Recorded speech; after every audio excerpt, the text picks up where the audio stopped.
Good evening and welcome back to Channel 17's ongoing coverage of the 2020 election and municipal budget presentations. And now we're actually continuing with South Burlington as we're going to look at their master plan.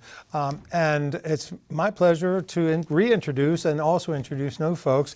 And this is Elizabeth Fitzgerald, who is the chairman of the school board, Gary Marckres, and Gary, what's your title? The Director of Operations. Director of Operations, Superintendent David Young, and Bridget Burkhardt. And Bridget?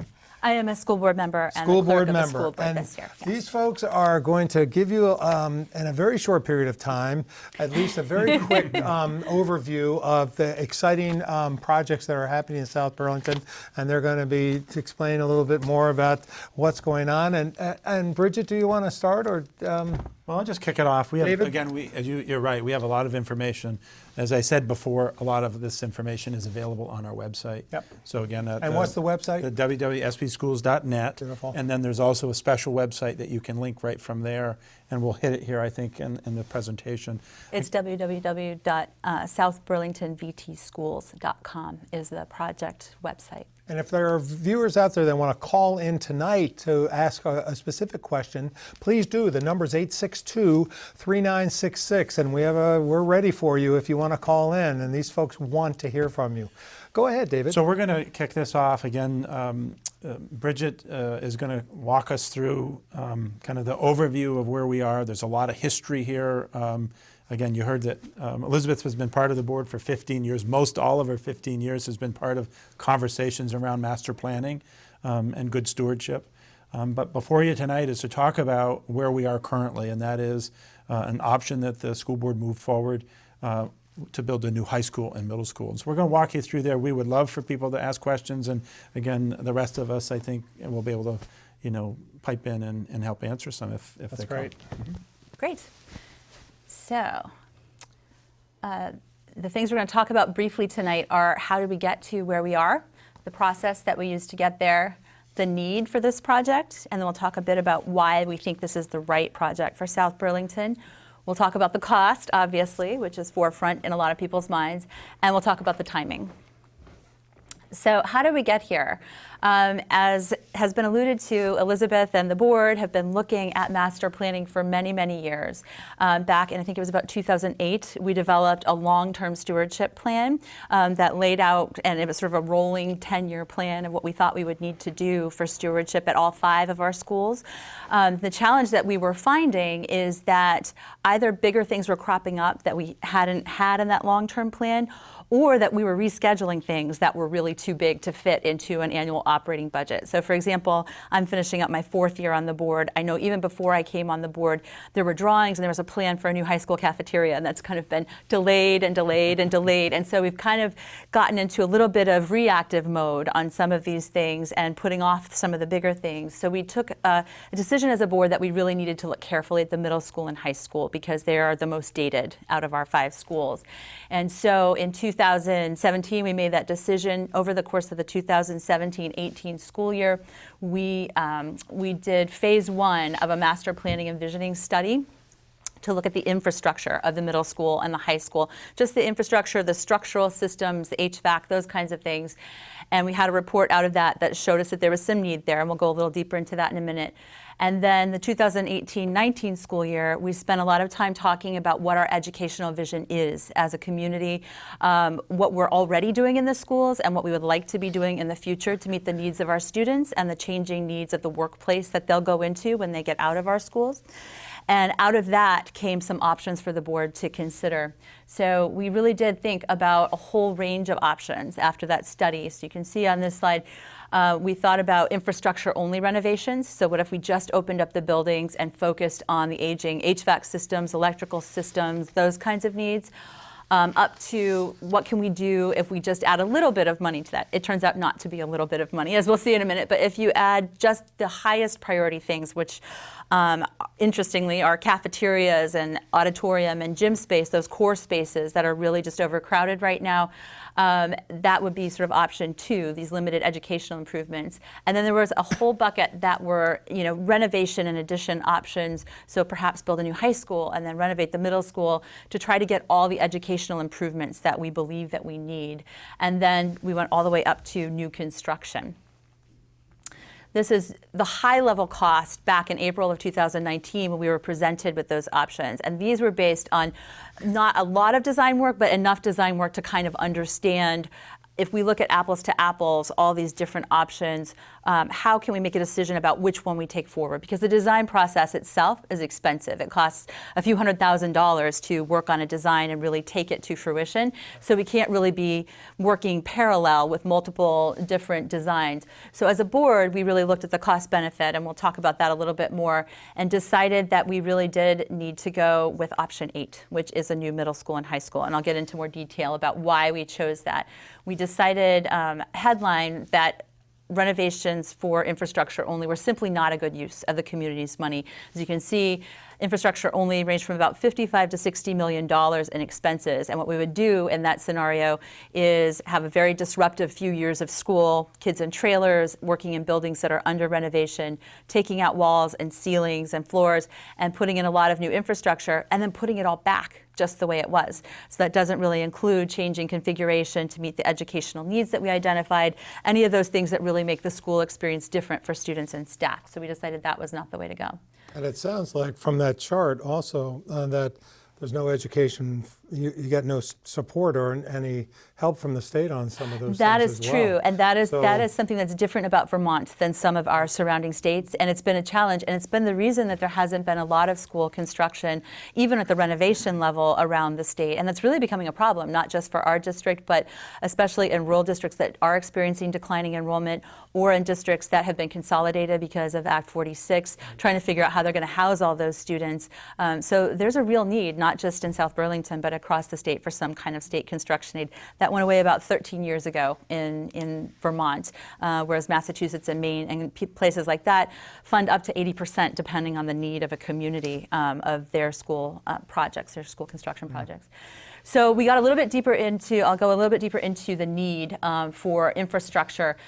So we found through the phase 1 study, and that's available online as well, as David said, on the SB Schools website, that the buildings have been very well cared for. We've done a good job of doing the annual necessary maintenance, but there are some big systems like HVAC, for example, like plumbing, for example, that really are at the end of their usable lives, and they are going to need to be replaced sometime in the next few years. We'd like to do it in a planful, thoughtful way, as opposed to letting one of them completely break down and having to do it in an emergent way. We're already at the situation with some of our HVAC systems, for example, where we are constantly kind of on guard, constantly doing maintenance. Gary will tell you from having to be that person responsible for that. And the challenge, you can see there are many more pictures of infrastructure on the website, but some of our systems are completely original, and we're having trouble even finding parts or finding people who can really do the service on those kinds of systems. And I think this is similar to a lot of schools that were built in the same era. And so we came to the understanding that there were significant renovations needed to fix things like leaking roofs and inconsistent temperatures, safety challenges in our parking lots, and conflict between pedestrians and buses and cars.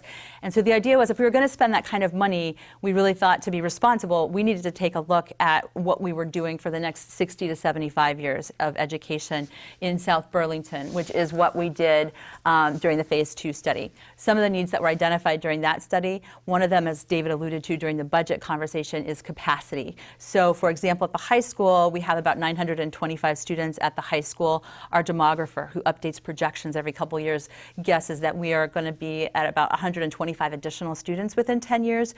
Based on what we're estimating for next year, given what we've already seen in enrollment, we may actually get about half of that even just over the next couple of years. So we may actually be beyond that.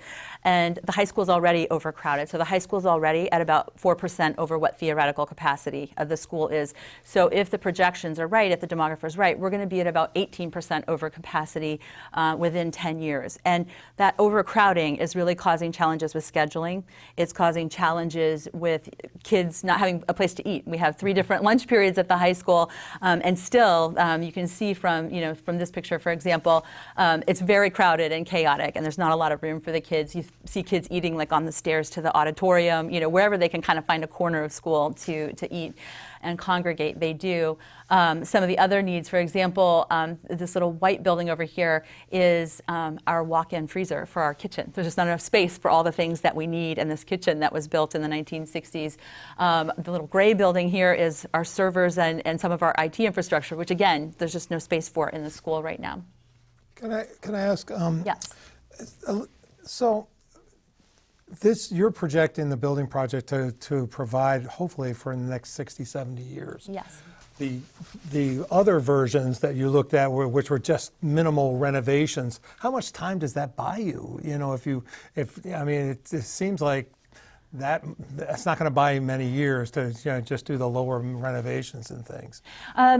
It's hard to project exactly how much time it would buy us. We would guess more in the neighborhood of 30 or so years, but then you kind of end up with, a 30 plus a 90-year-old building that still has a lot of challenges when you get to the end of that period. And we've lost those years in the interim for what we could be doing educationally.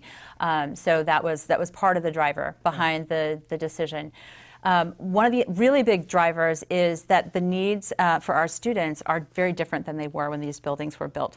So employers are looking for people. We hear this from employers. This isn't just guessing. We hear it from employers. We hear it from colleges who are accepting students. They need students who are very effective communicators and collaborators. And our educational model has changed to make sure that those students have those attributes when they get out of high school.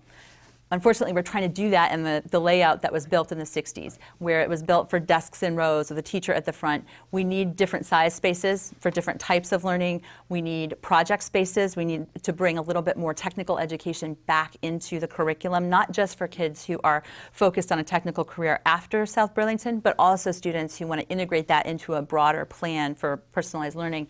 And we just don't have those spaces. This building was also built when there was no special education done in the building. It was done someplace else. And integrating students who need special education and help with the mainstream curriculum is a real challenge. As well. Yep, it's a real challenge. So this educational model I was talking about really is interdisciplinary and integrates lots of different pieces and parts and different departments. And right now those are kind of far flung across the building. So to do a project in a STEM discipline, for example, that touches on all these things, you have students moving around the building trying to find the professors they need, trying to find the other students they need.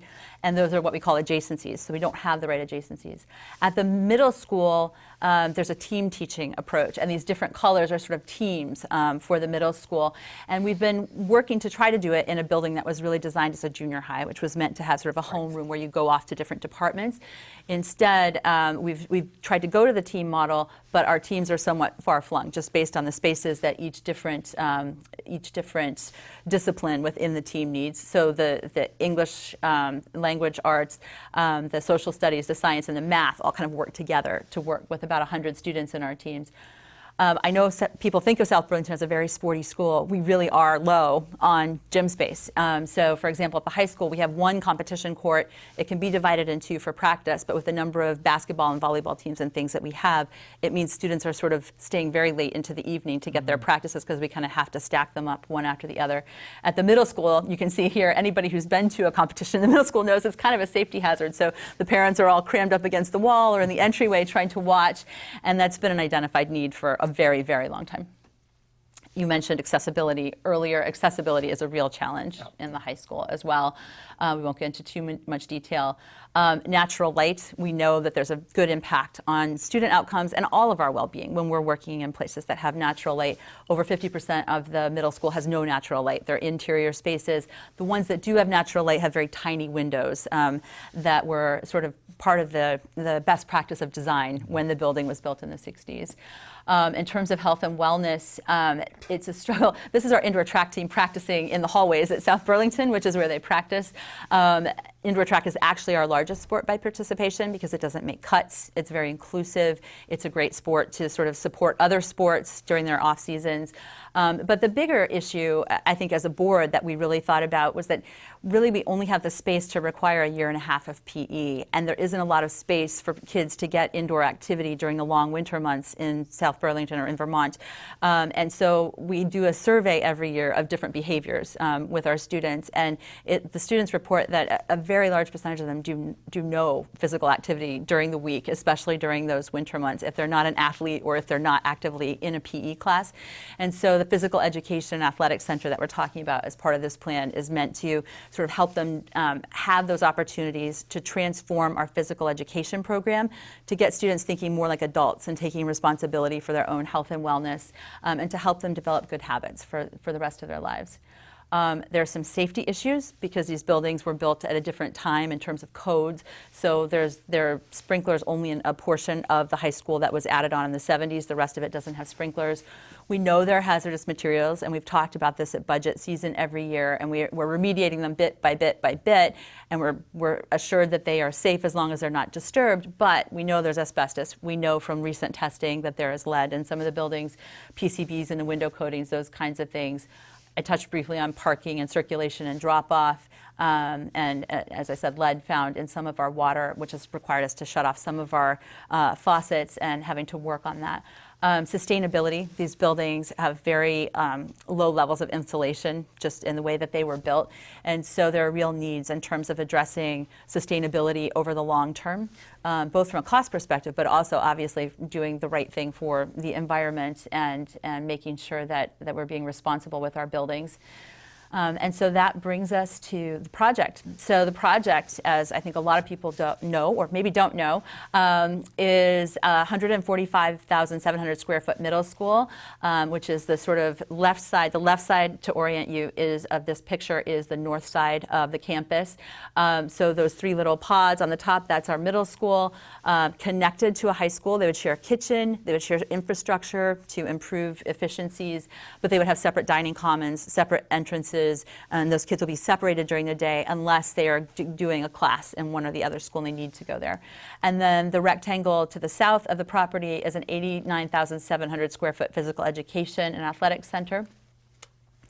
And I'll walk just briefly through the site plan or the plans for the schools. This is level 0, so our property drops off on the south end, and we're taking advantage of that with this design by putting the first level of the Physical Education and Athletic Center on that lower level. So you walk into the top level of the Physical Education and Athletic Center from the high school and then go down to the track. And that would be for both schools, for middle school and high school? So the middle school, I'll show you on the floor plan, the middle school is going to have its own gym. Okay. So the middle school obviously will be able to use this for competitions Right, and those kinds right. of things. The community will be able to use this when we're not using it Right. for something specific. But the middle school will have its own gym for PE and for the other things that it needs. The important thing there is that the high school, as Bridget said, will not have the gym in the brick and mortar. Yeah. This is the. It's the gym, it's the health classrooms as well. Sort of all the health and wellness infrastructure that would normally have to be programmed into the high school was programmed into that Physical Education and Athletics Center, with the addition of just putting a track around. Is Okay. basically what we did there. Okay. And then, as I mentioned before, this whole model for education, the idea is to sort of create these hubs of different disciplines that work together. So STEM hub, a business and career hub. And this ELA here doesn't refer to English language arts, it refers to extended learning areas. And so that's sort of best practice right now for how we get kids to have project space with passive supervision. And we really think that it helps develop these collaboration skills, these teamwork skills. We really think it helps students stay engaged because it allows a kind of project-based learning that really speaks to their strengths and their interests and gets them excited about what they're doing at school. They're not just sitting sort of being fed information that they need to memorize and regurgitate. This is what an ELA looks like in a school that was built in Massachusetts just a couple years ago. And this is kind of what a floor plan would look like at the middle school and at the high school for an ELA. So you can see the core classrooms designed around an ELA. These smaller rooms can be used for breakout rooms for projects. There's space in this little ELA in the middle for projects. And these smaller spaces can also be used to provide extra tutoring, special education services, those kinds of things. It really brings that more on team with the other educators. Those extended learning areas are pretty smart, and the traditional long hallways, by opening them up, as you see what Bridget's pointing out, really does allow for a really nice utilization of these spaces. Again, obviously there's passive supervision, as she mentioned, but it's really a quite unique design. And so you can see on the level 1 floor plan, you can see the pods on the sort of northeast corner of the school would be the middle school. So there would be 2 levels to those, and each one would represent a team, so 2 teams per grade. The orange part in the middle is the gymnasium. The red parts are things like band and chorus, tech fabrication labs, arts, visual arts, those kinds of things. The light blue all over the plan is administrative and guidance and those kind of support services. So wherever you see those, the pink spaces are special education spaces. And then the green spaces in the middle that kind of flow through are the dining commons for the middle school, and then the shared kitchen and the dining commons for the high school. As we come over to the high school, these red spaces all together are visual and performing arts all clustered together. So one of the challenges we have in the current school is that our band and chorus rooms are up on the 2nd floor while our stage is down on the 1st floor. So you have to move all those big band instruments, all the things that you're using for practice have to come down to the stage when you're doing a performance. We don't have adequate space for dressing rooms and storage and all those things that need to go along with our performing arts program. And some of these red spaces over here that sort of bleed into the STEM, the blue classroom and STEM cluster are fabrication spaces, so for sets and costumes and those kinds of things, so that all of these sort of fabrication spaces can work together. So students have access to all those tools that they need to really drive their own learning in some of those disciplines. The blue spaces over here on the far right-hand side are the classroom wings. So that we're envisioning right now, the eastern wing would maybe be STEM and math and all of that. 3 levels high at the high school to have enough capacity. And then the similar for the humanities and the language arts and leadership down on the western side of the school. So this is just the level 2 of those plans. You can see the media centers, which is what we call libraries now because they're more than just books. They're all about all different kinds of media, and again, some more project spaces. And then the level 3 is just the top level of the high school. So again, it looked like the mechanicals and all of the structures for, all the systems and things are all common, so there's Yes. running the full building. Yes. You're not looking at one system for one and those things, so there's a That's real... exactly right. So these dark gray spaces that are kind of to the north of the visual and performing arts, in some of the few interior spaces that we have in the way the building is designed are these mechanical systems and that will run both buildings. And obviously the performing arts area, can the middle school will also be able to, take advantage of Absolutely. having that right there as well, so Yep. some nice shared things as well. Exactly. So we ran through the floor plans. We're running a little short on time, so I will just suffice it to say that the building is being designed to be LEED certifiable. We're taking into account all of those kinds of things. We're planning for solar panels to provide about half of the electricity that we need. We can't do more than that unless we buy the panels and batteries and all that. All that stuff is still up for discussion. There'll be I'll get to the end and we'll talk about it, but there's another 12 months of design work and priorities that we'll have to make within this budget that we're setting for ourselves now. So we haven't exactly decided every single attribute, especially when it comes to sustainability. There's still some things that we're considering that might be put into the project. We would have to make space for them by taking something else out. Security, part of the reason we chose the concept that we chose for the schools is it moves them off of Dorset Street and puts them off to the eastern side of the property. It gives the security team a longer line of sight so they can see who's coming on and off the property. The real thing is that the schools are designed to really promote a sense of inclusiveness, to have common spaces where students can come together with passive supervision from adults. Right now, especially at the high school, there are opportunities for students to kind of isolate themselves, and everyone's so crowded, you can't just sort of find your friends in one big group space. There isn't that space. So people have sort of divided up into their little niches, and they know where their friends are going to be, and it doesn't really promote a sense of everyone, learning to work together and be together. And studies have shown, there are white papers about this, that really the biggest thing for preventing any, major issues with regard to security is promoting that sense of inclusiveness and making sure that kids feel like the school community is there for them, and that's what the buildings are meant to do. There are all kinds of design features, which we won't go into tonight, but there's a lot more in the community meetings that are coming up if people have questions about those. But through design and through location and through site design, we've really thought about security carefully. And then I'll show you just a few pictures of the campus, and we'll spend a few minutes on cost, and we'll wrap up. So this would be an overview of the campus. Again, the middle school off to the left, the shared kitchen and resources in the middle, the high school and its 3-story classroom wings, and then the physical education and athletic center. The playing fields would all be near Dorset Street with appropriate netting. We keep getting questions about foul balls on Dorset Street. Another thing that we liked about moving the campus back to the east side is that this allows us, we don't have drawings on here of our current schools. It allows the academic program to go on uninterrupted in the current buildings without having to put kids in trailers, without having to have kids in buildings that are being renovated with dust and noise and electrical problems and those things. It allows us to just kind of keep going while all these, we'll put up a fence and those buildings can be built.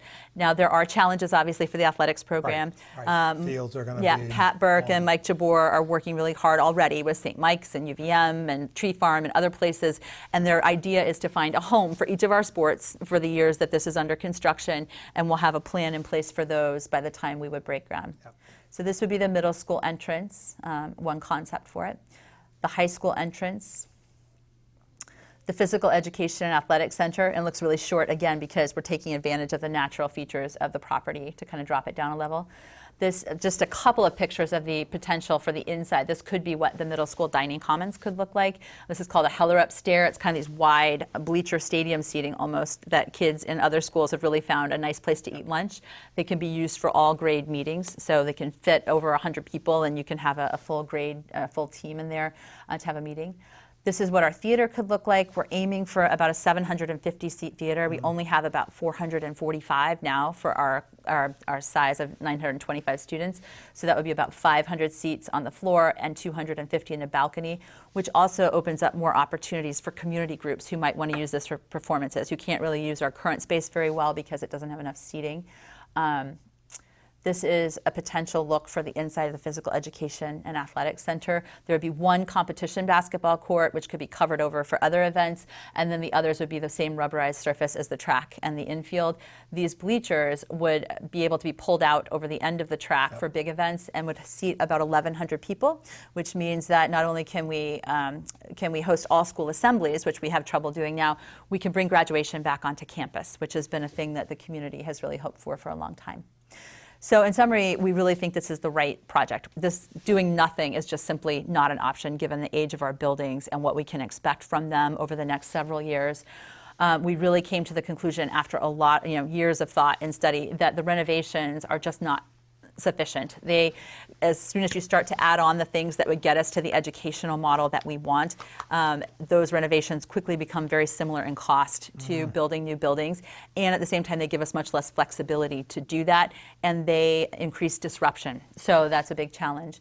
The new schools, as I've already gone through, I won't go through all the bullet points, will address the needs that we have for educational model, for integration of special education services, for safety, security, health and wellness, and sustainability. So we will move on to the cost, which I know people are curious about.